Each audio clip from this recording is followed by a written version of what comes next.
Basically, we already have the operators here, so don't worry. Mbak, go live ya? Go live. Boleh. Ya, ya, Ini oke. hitung aja. Oke. Siap. 5, 5, 4, 4, 3, 3, 2, 1, mulai.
Good morning, everybody.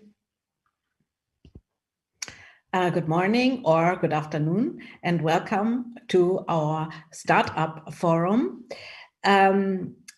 This is the third session of this exchange forum for startups from Europe and Southeast Asia with Injectant, or Jakarta Content Week, the new forum for professional creative exchange and business in Asia Pacific, which saw its premiere in November 2020. And since this is the first session in January, I don't want to miss to wish you all a very happy new year. It's been a tough year, 2020, and we all hope that 2021 is going to be much better. My name is Claudia Kaiser, and I'm Vice President of the Frankfurt Book Fair, or Frankfurter Buchmesse. We are very excited and happy to be able to share this third forum, or the third session of the forum, with you today.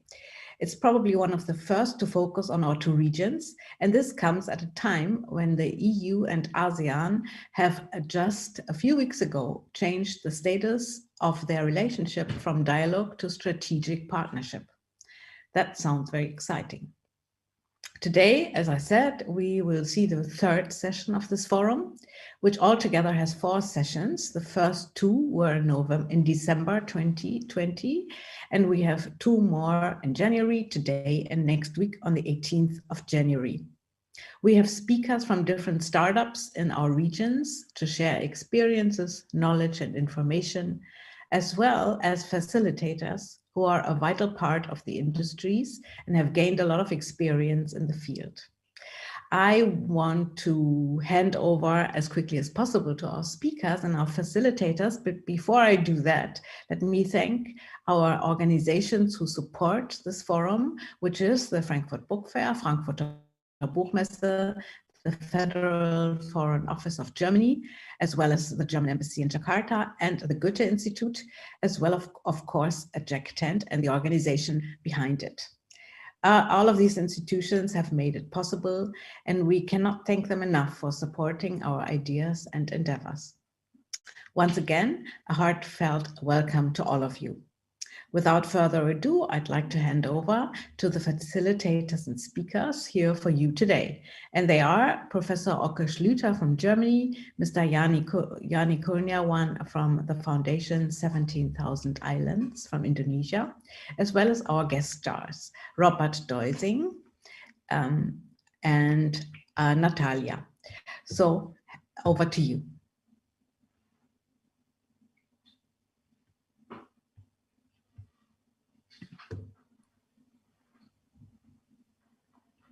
Okay, I think it's your turn.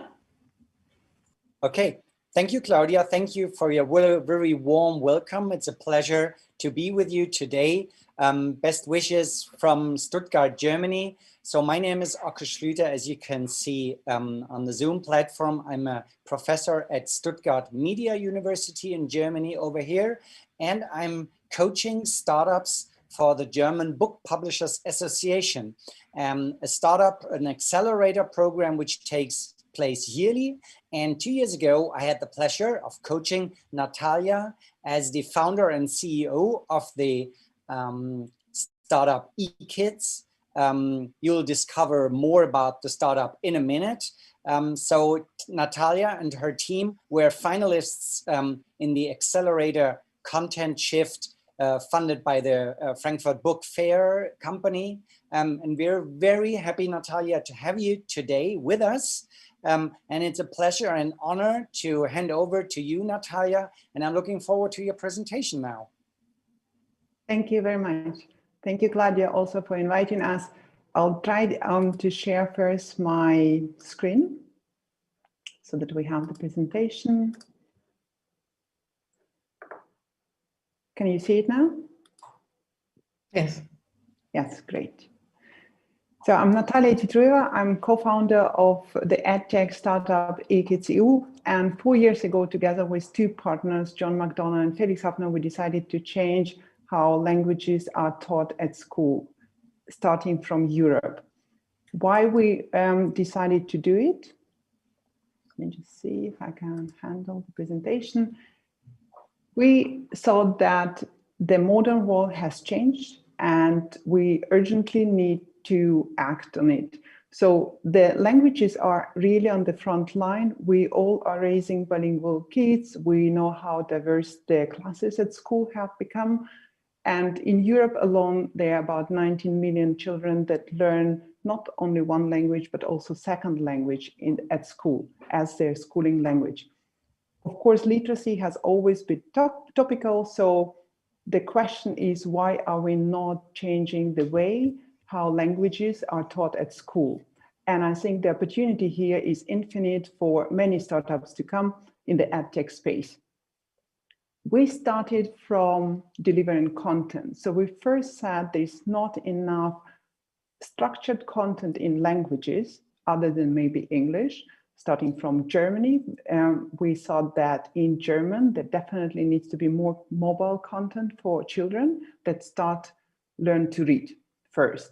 And then also content when they start learning languages. So then as soon as the content, the structured content was ready, we overlaid it with many tech features that would help children to engage. And after that, we focus on making it more creative and going into a new world with capitalizing on all that we want to bring to our children with 21st century skills in learning languages.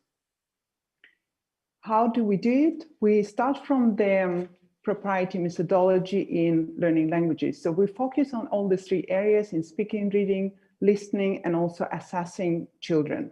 And here it is very important that we allow a teacher to guide each child to the content that is best suited for this child and for its needs in learning languages. So what we are allowing is we are engaging a child in a linguistic interaction based on our structured content first.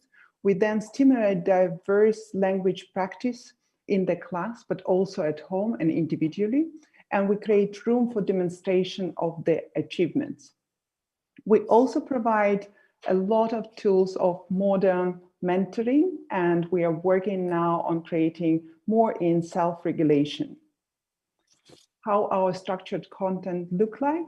We have over 50 to 70 different texts on 9 to 12 now language levels in 3 languages. We started, as I said, from German because we are based and we developed from Germany. We then went to Spanish and we added English.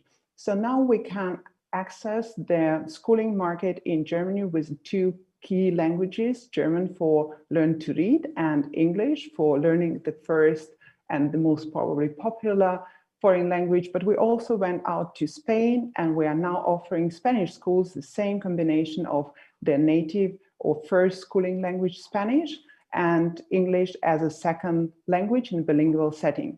We offer a variety of exercises, and we make sure that the app that is very intuitive and can be used in a very inclusive environment. And that is very important because our target group is the primary school children. And those children, they just cannot learn from a video, that you cannot just put on them content and expect that they learn from independently, but you can engage them. And if this engagement is very interactive and suitable for the age, you can earn a lot and you can reach a lot. Second. What's very important for us is that we allow the most flexibility of using our system of scaffolding and practice tools. So in the classroom, a teacher is free to choose from what is the activity, the linguistic activity. Is it a retold story, or are we all reading from the text? We allow as much flexibility for each individual student while they're learning at home or individually with their device in school. We also allow group work and everything that brings the child to the point where a teacher aims at. And these interactions all happens on the structural level that allows child to develop their skills in languages. So the next approximation level on in the learning curve. What's very important for us is that we provide also teachers with a very accomplished and complex set of tools to monitor, and to also assess how the class develops, even if it's 30 to 35 children, and even if it's a very diverse composition of the class. We also allow teachers to teach the language skills according to each student's abilities and needs. And what does it mean? That means that when a child, for example, is an accomplished reader, a teacher can decide which exactly exercises are needed to come to, for example, comprehension tests. So if a child is an accomplished reader, they might only need to listen to the book or only read it independently before they come to comprehension tests. And the same, we try to allow many different small tweaks to the system to adjust the whole system for each child's abilities and needs. For example, if you're reading better in capital letters and you're just starting with text, you can switch off for this child all the program in capital letters. And the best feature that we brought out over the last 2 years was the recording feature. And this feature allows a lot creativity that comes from the child and can be used by a teacher to assess. So basically what we do is we create the completely new observational and assessment measures so that we empower teachers to teach and to meet these individual students' needs. For the whole group of schools in the network on the school district level, we allowed cohesive leveled reading program that employs 21st century technology with all of its capabilities. And we also applied to synchronize literacy instructions in first and second language. That means that if you are going to a school that has, for example, Spanish as a schooling language, but it's not your native language, you can still address the children's needs in the native language and in the schooling language. We also make sure that the focus is on personalized support for talent development, but also for at-risk students. And we, of course, provide for the full adaptability to all the learning management systems at school. Here, I just wanted to show you how creatively we allow teachers to use the system. For example, this is just a way to provide a child with direct feedback and audio feedback. And considering the age of the classes that we are targeting, it is very important because at this age, children very seldomly receive any individual feedback, as they are not reading really report cards, and a teacher might not just have time within the class to react to every child. So I'll just play it for you shortly. I hope you can hear the sound.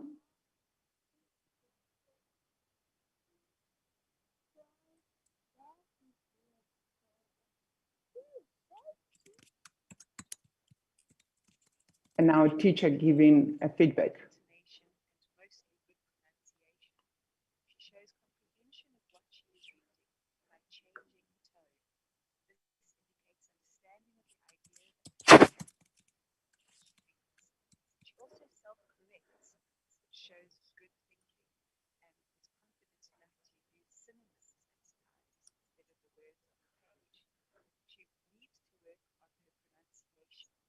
So I think the point of this short video was just to show you how out of the app, a teacher can use the tool to provide individual feedback.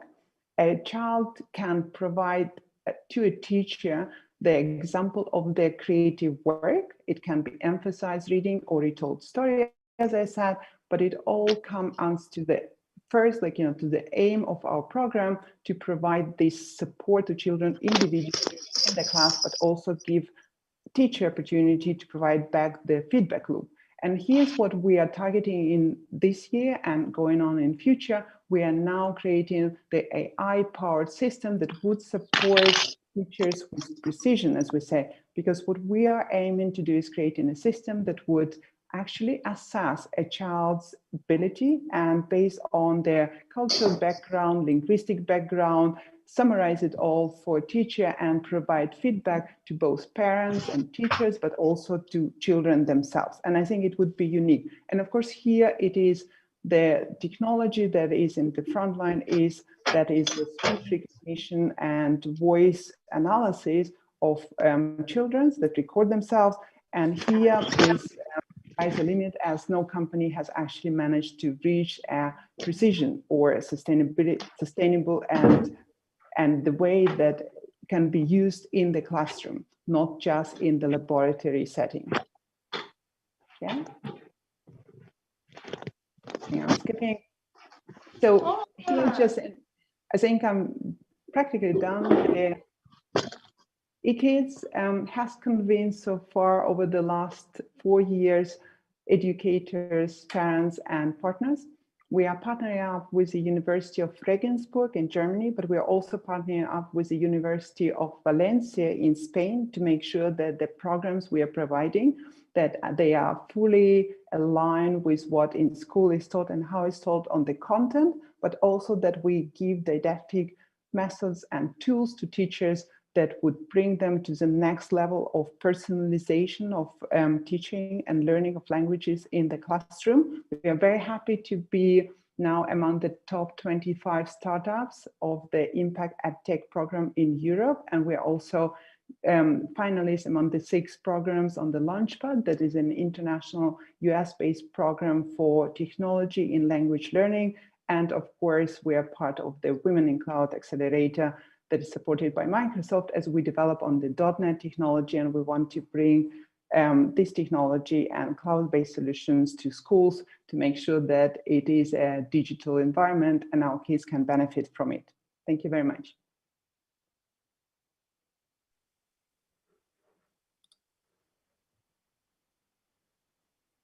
Thank you so much, Natalia. We'll have question and answers at the end. So if you do have a question to Natalia, please take a note, don't forget it. And Natalia will be happy to answer it at the end of our session. And let's move on.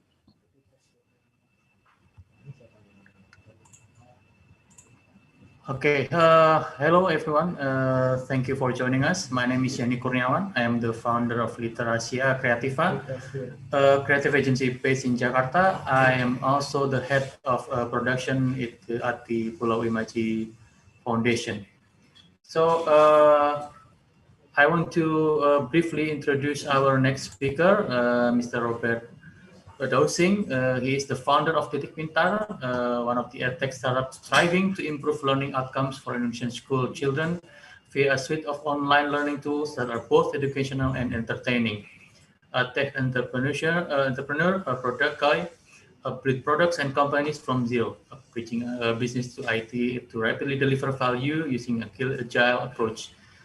So without further ado, I'm also excited to hear about the presentation. As you know, this pandemic has shifted the way of our children learning. So most of them are now still forced to learn from home.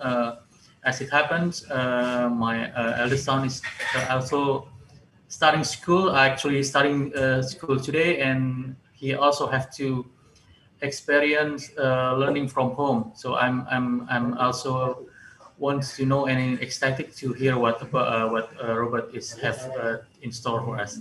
Over to you, Robert. Perfect. Thank you very much. So thanks for the introduction, of course, also for the presentation just before me. Very interesting to see. And if you would allow me, indeed, I'm going to present a little bit about Didactics. So the Didactics, we believe that learning is fun, and learning definitely should be fun for kids. And we're currently focusing on elementary school and SD in Indonesia, and only in Indonesia at the moment.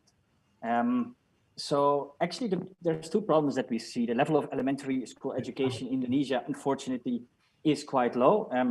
There's the PISA scores that perhaps some of the audience are familiar with. That's when kids are 15, they do a test, and they are assessed on what they've learned up to that point and what they're able to do with this knowledge. And Indonesia ranks 70 out of the 77 countries. There's still a lot of countries that do not take part in this test. So of course, it's not all the way on the bottom of all the countries. But if Indonesia wants to compare with everybody above them on the list, then there is a lot of room for improvement. So that's what we see. The level really is a bit low. Then second, the quality digital content is very hard to find. There is a lot of content available. It's scattered. It's not in Bahasa Indonesia, the local language. It's not aligned with the curriculum, the kurtilas here in Indonesia. And those are the things that we're seeing as problems.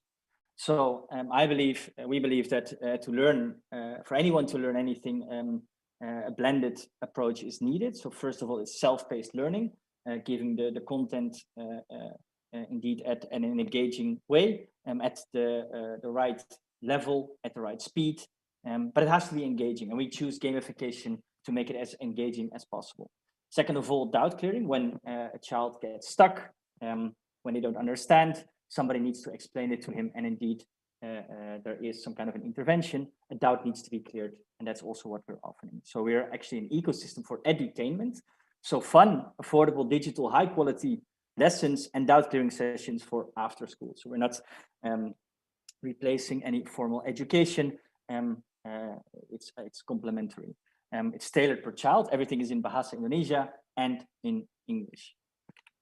So how does it look? Here on the top, you have a short screen shot from left to right. So it looks much more like a game. It's much more fun. It's much more attractive for kids than it looks very heavy on the educational side. You select a category, an explanation, and animation is started to explain a topic. And after there's 15 to 20 questions that will be asked about the micro lesson that you just saw the animation to be able to answer those. And then after answering the questions, you'll be awarded with coins and with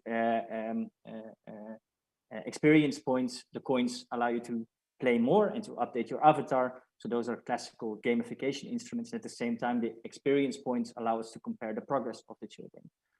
After finishing the lesson, there's a mini game. We have 9 right now. Is started, and kids get a reward. So there's constantly a loop of learning and being rewarded. For the product, actually, the real-time doubt clearing is something that we're currently developing, and definitely something that is interesting in the future. The next best lesson and data for policymakers. That would be very interesting. We believe that if you're able to grow to a big number of kids, we can actually start measuring the learning progress, and that can be used as input for third parties. And for the content, actually we created, just launched end of last year, a crowd creation platform. It's called Sahabat Pintar. where actually teachers, designers, and animators are creating together the lessons that we are using on Titik Pintar.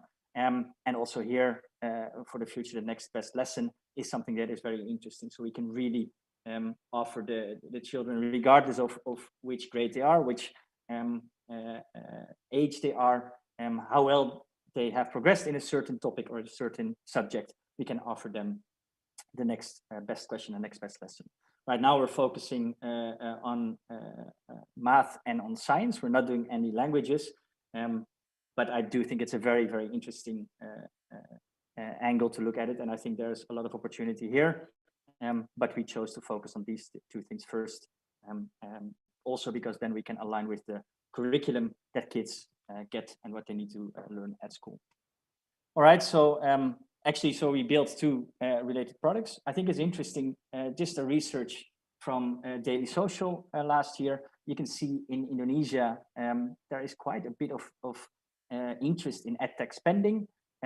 So a quarter of the population is not spending anything on edtech, but there is also quite a bit of interest. And as you can see, 3/4 of the people are actually spending money on edtech.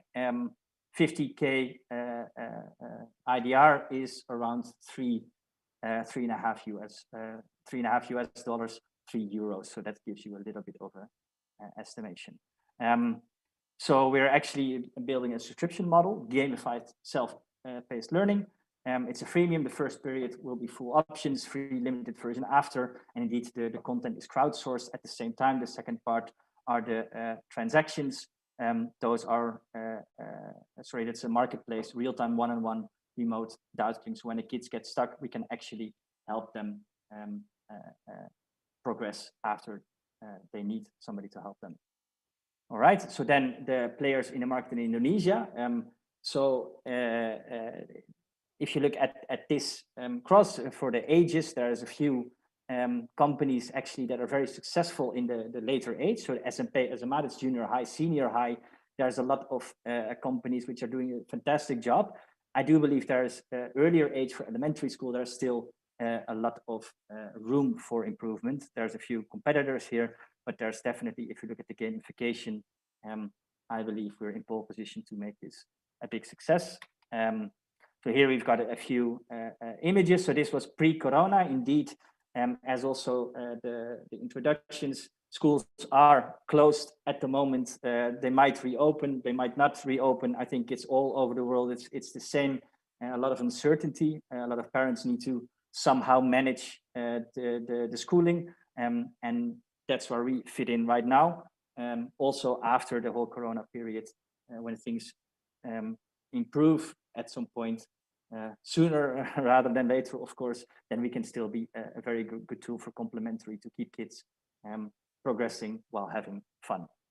Here you can see a few of the pre-corona pilots that we did. So we really went out and had a lot of fun learning what works and what doesn't work. And here are a few examples of that.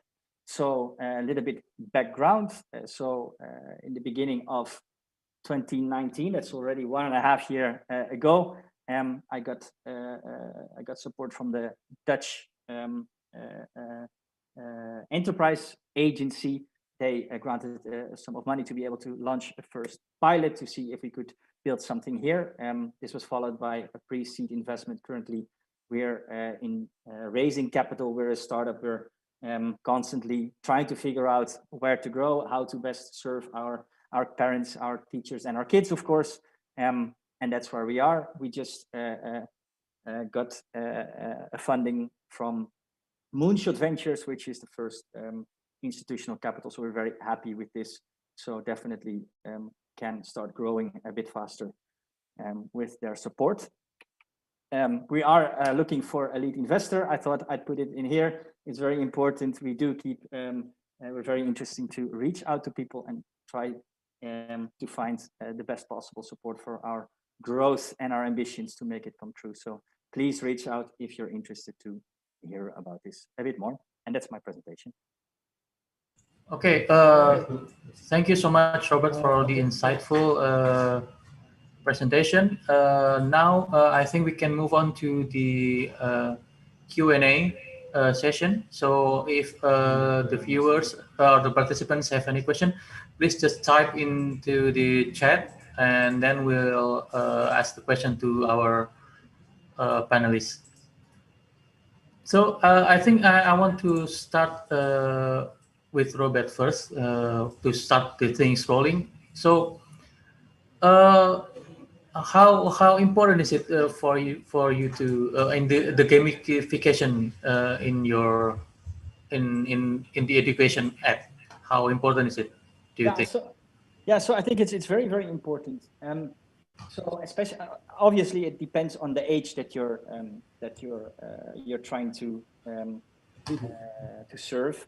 For us, we're focusing on elementary school kids, right? Kids in Indonesia, elementary school starts when you're 6, 7 years old until you're 12. So that's I think a very good spot to have gamification. I think gamification is an engagement mechanism. So it doesn't matter what age you are. There's been quite a bit of studies that also show when you make things, when you gamify things also for adults, when you have quizzes, when you have interaction, when you have some kind of rewards, then those mechanisms work for the kind of behavior that you're looking for, which is repeating usage of your application. So yeah, it's very, very interesting. And of course, what kids are learning in school, it does change over time, but the basics in elementary school about math, about science are pretty universal. It just needs to be explained in a way that is interesting. And if you compare to books before,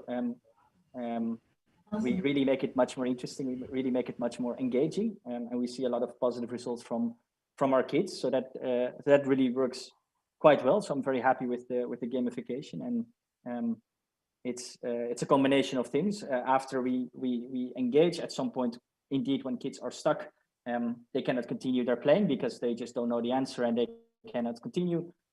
At that point, we get a signal. We can ask them, hey, would you like somebody to explain it to you so you can continue? And that's the remote doubt clearing, and the combination is very, very promising.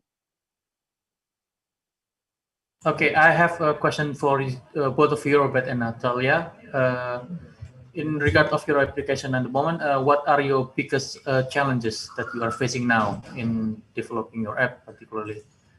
Yeah, let me take this quickly. So from the European perspective, I think the biggest challenge we're facing is the speed how school digitalizes. So it makes a big difference if schools are on platforms like even administration platforms and are getting used to use them. So then the content comes in and flows naturally.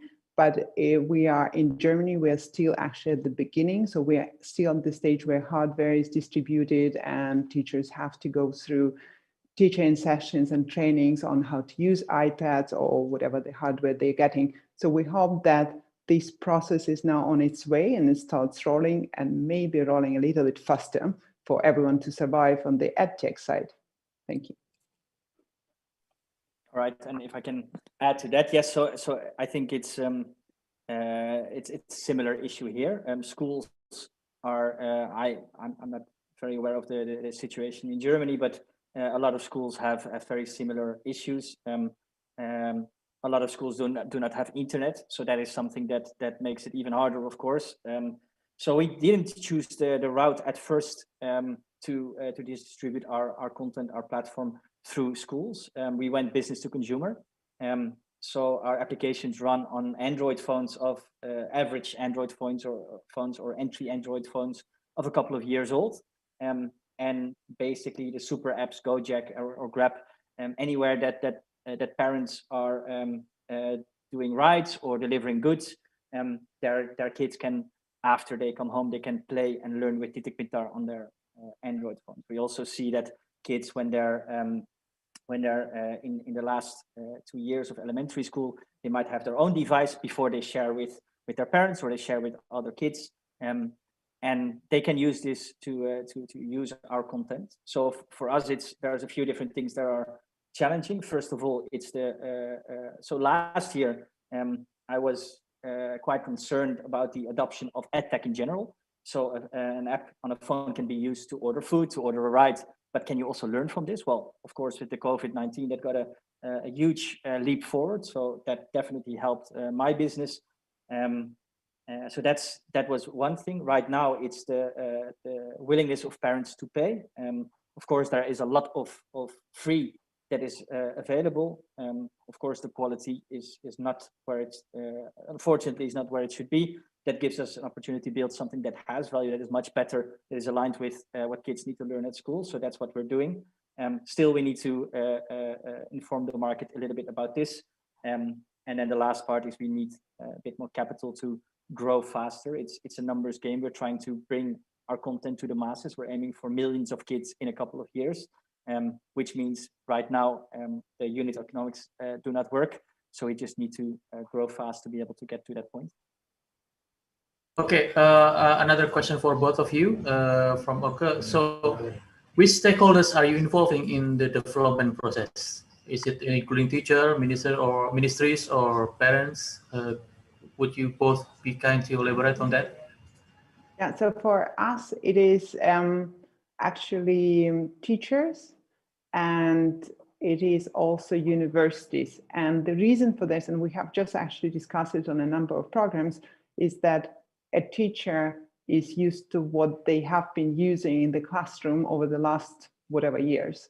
And so it's difficult to expect from the teacher to give you a feedback that would lead to innovation, right? Because they might just not expect. If you mix this feedback and this experience with something that researchers see and something that they believe would bring children to the new level in the development, whatever, like, it's targeted, math or languages, I think it's a very helpful thing. And of course, like, the ministries, it's nice to exchange. It would be even nicer if there were more pilot projects run from the ministries to make sure that the evaluation runs smoothly, and it is at all run, because evaluation of an edtech project is very difficult to get, and at least, like, if it's scientifically run evaluation. So here we exchange very often based on, like, what can be done or what would be sensible to do while developing the digital policy, what would be the approach to the content. And I think we are all learning here, so exchange with ministries more on the learning curve from both sides. What can we do together? Thanks. Yeah, and so for Titik Pintar, so the content we are creating, we've got our internal team, of course, of also teachers. But we also decided to open it up, the content creation. So the micro lessons that we're making, we're using the Sahabat Pintar platform. We strongly believe that there are so many talented teachers in Indonesia that are able to explain a concept in a very good way. We just need to find them. We need to pair them with designers and animators and let them create something that is excellent. So we're building this. We have built this platform so they can collaborate and get rewarded if they create the best possible lessons. So we really help teachers with a secondary income in this way.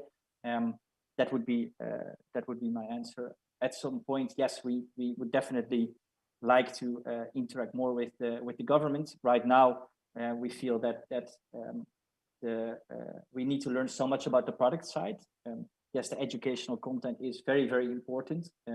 Right now, we're focusing on learning what works for which age groups, what are the most engaging lessons. And we're obviously have good quality standards with the content. We're not aiming for the best possible content. We're just trying to figure out what works best. And kids, well, they learn by trying, by making mistakes, by trying it again. So that's why we believe that our content, if it's engaging, that serves a very good purpose. And once we crack this, once we're able to scale a bit more, then we'll start focusing more on the best possible quality of the educational content. Okay, excellent. Thank you. So this is another question for you both. So how do you differentiate your contents from the others, from your competitor in the similar industry? Because I think once we have a success story, and then people will follow suit. So you have so many competition in this area. So how you differentiate your content with the others? I think we can start with you, Robert. Yeah, sure.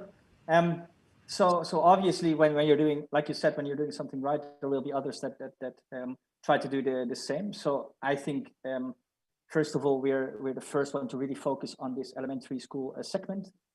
Like I said, there are good companies that do a fantastic job a bit later age. They, with all the respect, they're very good at creating content for these junior high, senior high. Gamification is not into the core of their business. It's not in their DNA. That is something that we've built from the start. Our application is built in a gaming engine, for instance. So it's really built to maximize the possibilities from the phones. So I think we've got definitely we've got an edge there. With the content, that is indeed kids, when they really like it, they consume a lot of content, right? So we need to keep up with this. And that's why we believe that having this Sahabat Pintar platform can scale the creation of content much faster than us hiring teachers and designers and animators and all kinds of creators together. I think having this externally would be a better way to scale. And then, of course, we'll need to always keep provide value to our kids. That's the most important, right? If kids love it and parents they really like it as well, then we're on a good track. If the children like to play and the parents like to pay, then we've got a business in the making. So that's what we're aiming for. Okay, what about you, Natalia? Yeah, for us, it's actually slightly different because we target languages that actually are lacking content in a specific way. So for example, if you go into a German first reader market, you would find books that address classes like the section of books would address classes grade 1 to grade 3. And the gap is too big just to cover for all the needs. And that's why we go and create gradual content that can be structurally used in this way. And we do it actually ourselves in German and in Spanish. In English is a completely different game because you're then right, there is a lot of content, and here we are differentiated ourselves on the technology side. So what we are trying to bring is to the markets and to the languages that lack content, we try to bring content. But if there is sufficient content in the market, we are trying to differentiate ourselves on the tech side. For example, there hasn't been a program that would allow for speech recognition for children voices. It just doesn't exist. So any Alexa would not really understand a child speaking at the age of 5 to 6.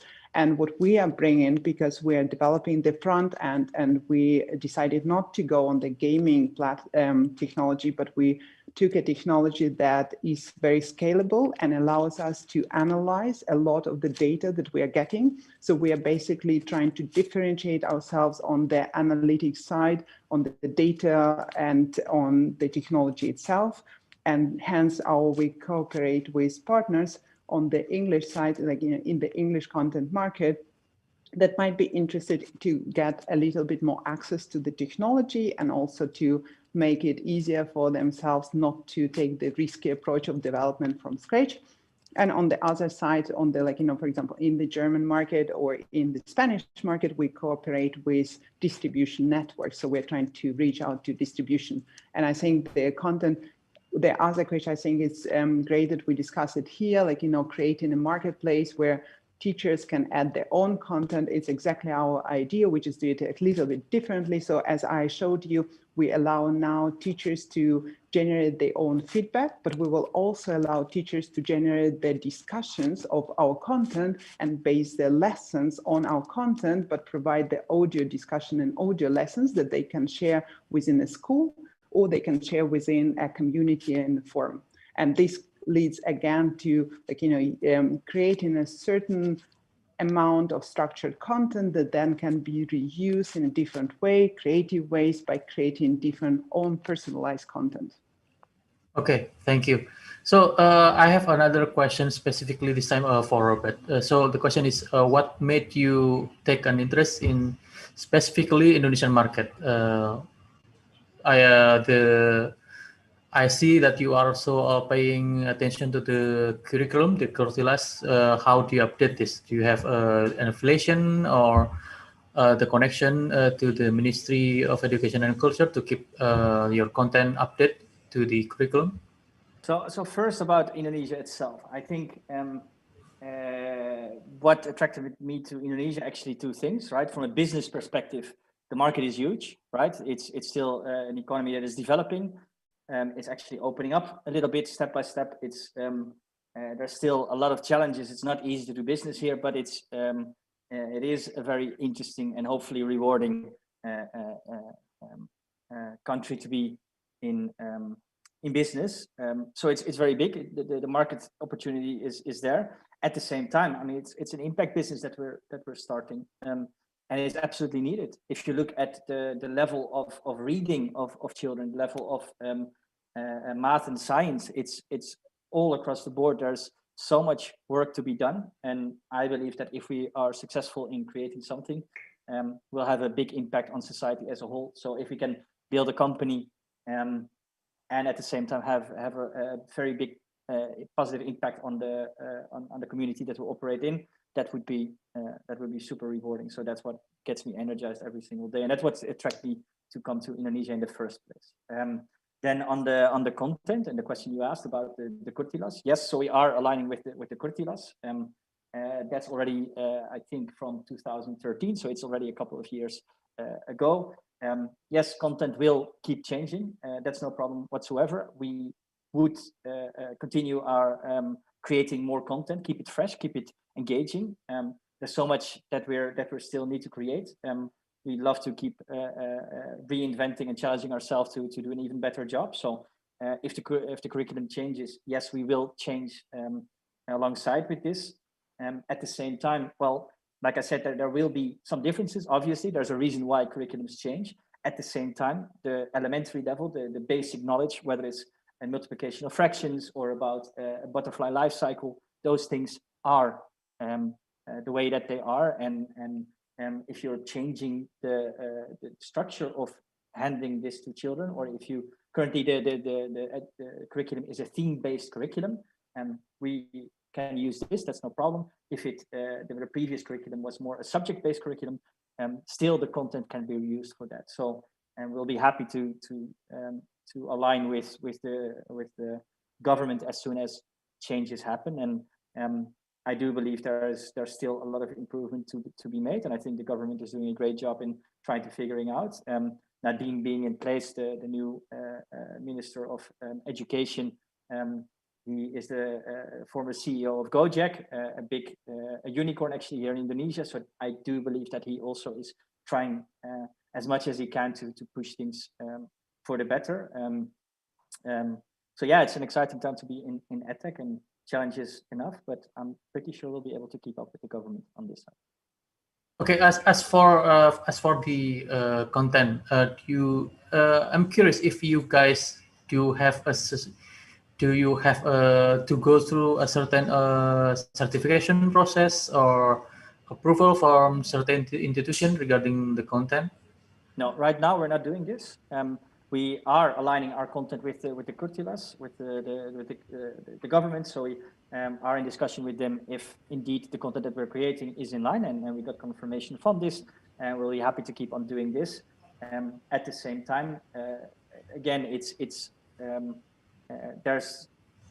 I think there's so many. There is a lot of content available, but not in Bahasa Indonesia. So if you look at YouTube, you can find everything online. If you look at Khan Academy, it's just not aligned with the curriculum. It's not aligned with. It's not in Bahasa Indonesia, and it does not have the gamification. So kids keep on enjoying and being triggered and want to come back to our application. So that's where our value is. Again, yes, we definitely want to keep an eye on the quality, and we definitely are we are setting the standards quite high. We do feel that we need to grow, and we need to go fast, and we need to be able to create a lot of content to be able to figure out what is the exact match with the market, and that is our focus right now. Okay.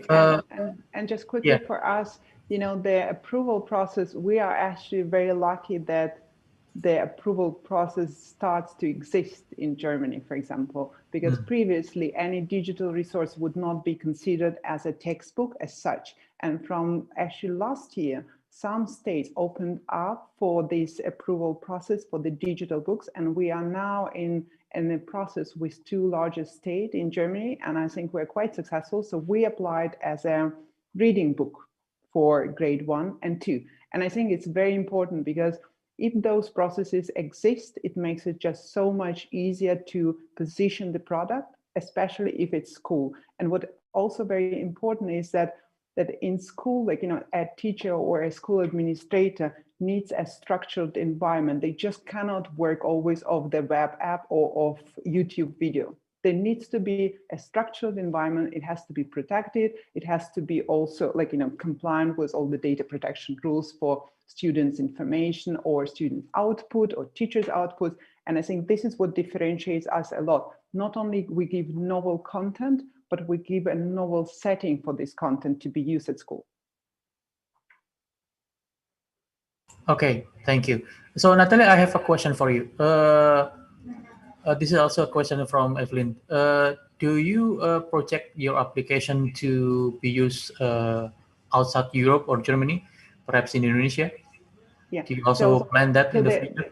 Yeah, the quick question is that firstly, our application runs on iOS and on Android, so we cover the full range. And I'm hearing now from Microsoft that they will allow this year to run Android applications on Microsoft devices, which is great for us. So we cover the full hardware market, and it is global application. So if you go on your app store, you will find eKids.eu, you can download it. We support now the app with 4 languages, English, German, Spanish, and Russian. It is very easy for us to add any language for the support for instructional language. And you can learn now the content in 3 languages, Spanish, German, and English, which provides you actually on the foreign language side a sufficient, kind of content package.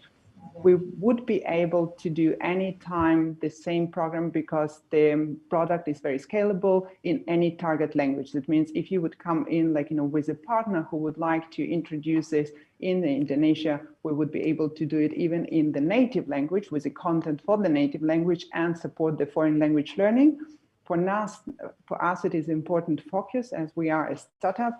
We're focusing on the 2 markets right now, on Germany and Spain. And we are very happy to go into any partnerships. That means anything else we'll do only if we find a partner in the market that can present us and that has ties to the schooling market to achieve the scale. Because as we discussed, scale is very important here.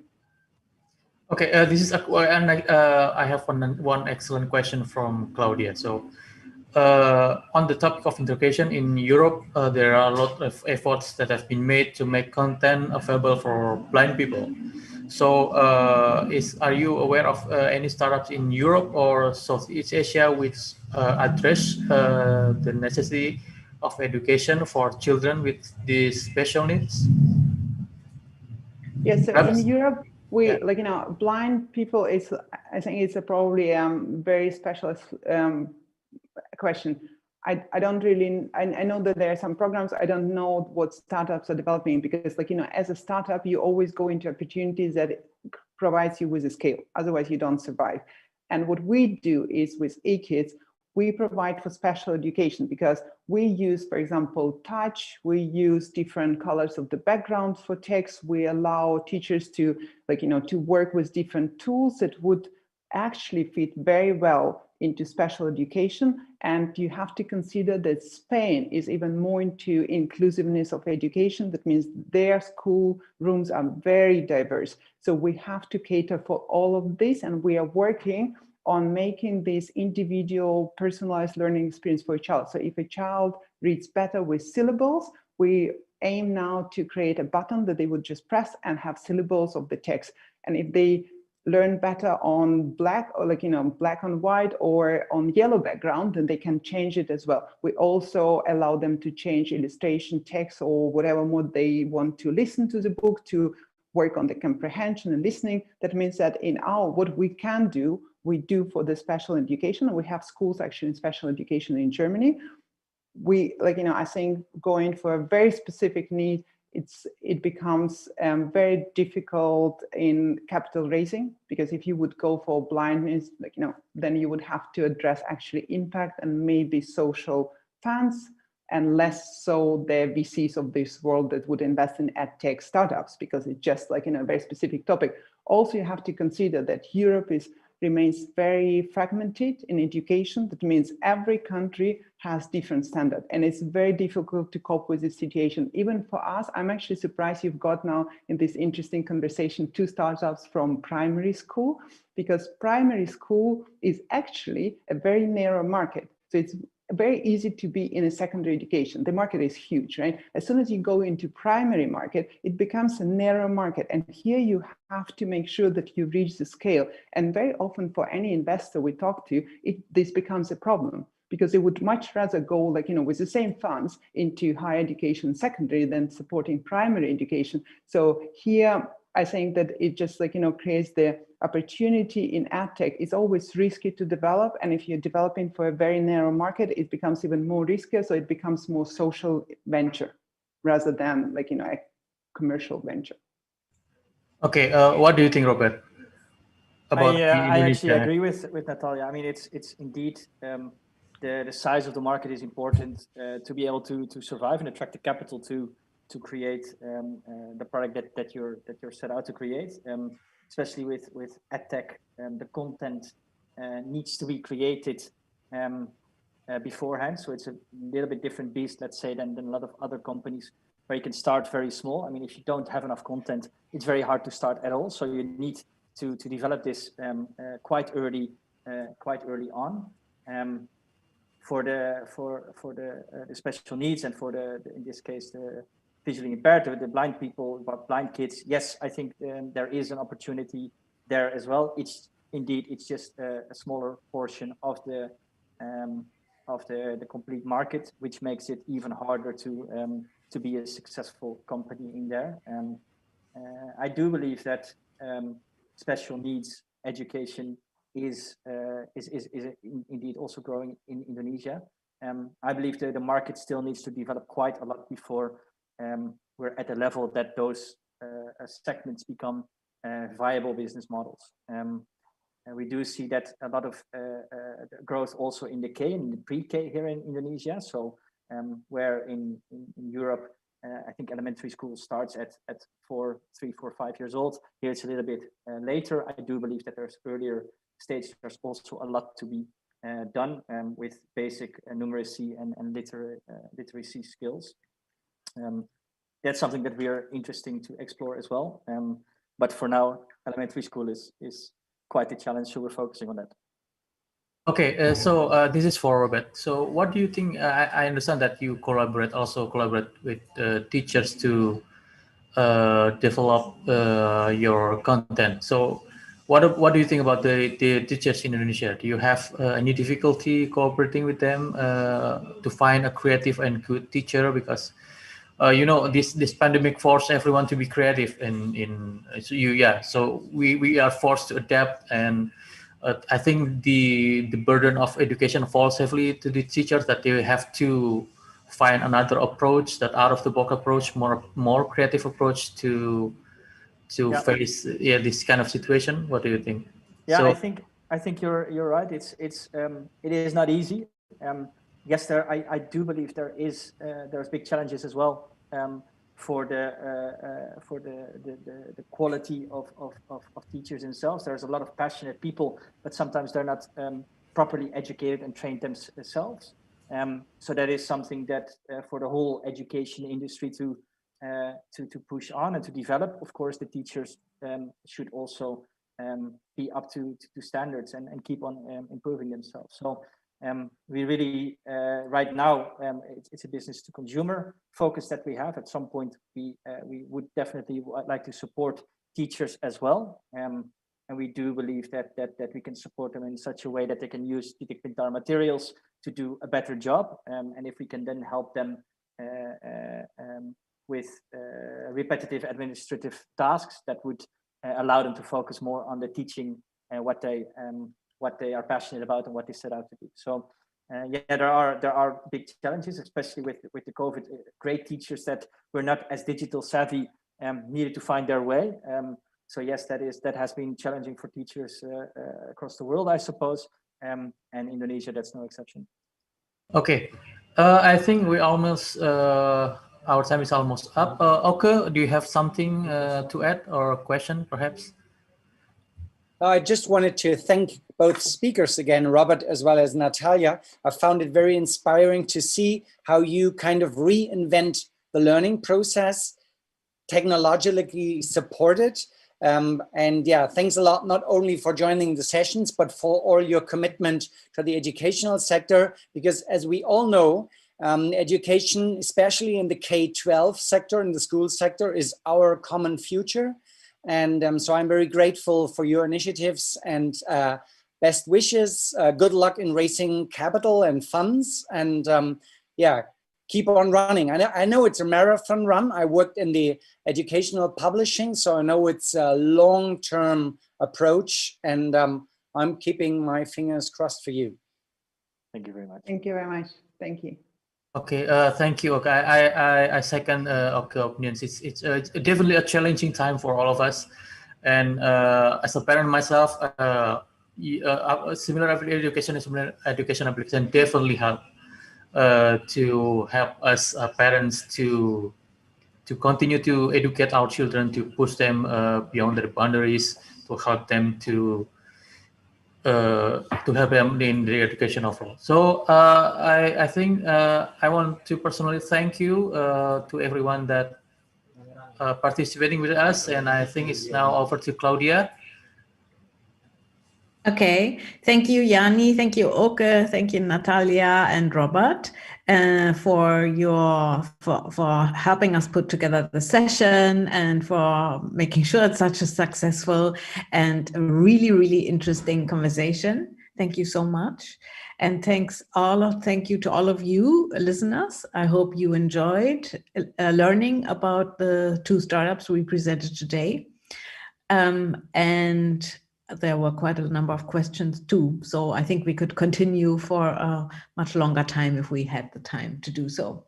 Anyway, thank you so much. Unfortunately, we've come to the end, and we hope we have one more session to go, which is next Monday at the same time at 10 o'clock Central European time and 4 p.m. Jakarta time.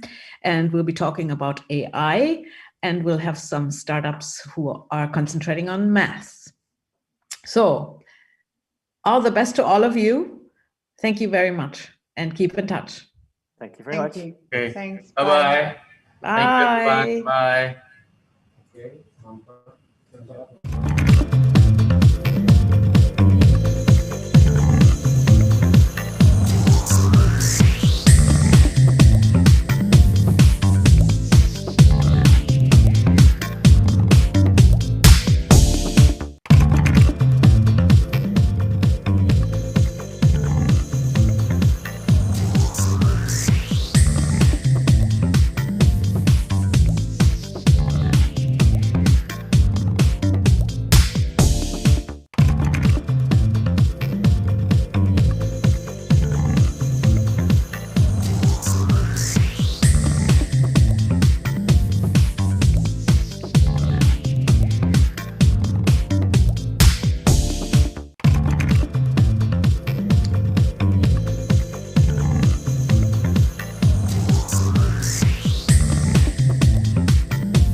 Okay, thank you everyone. I think that session went smoothly.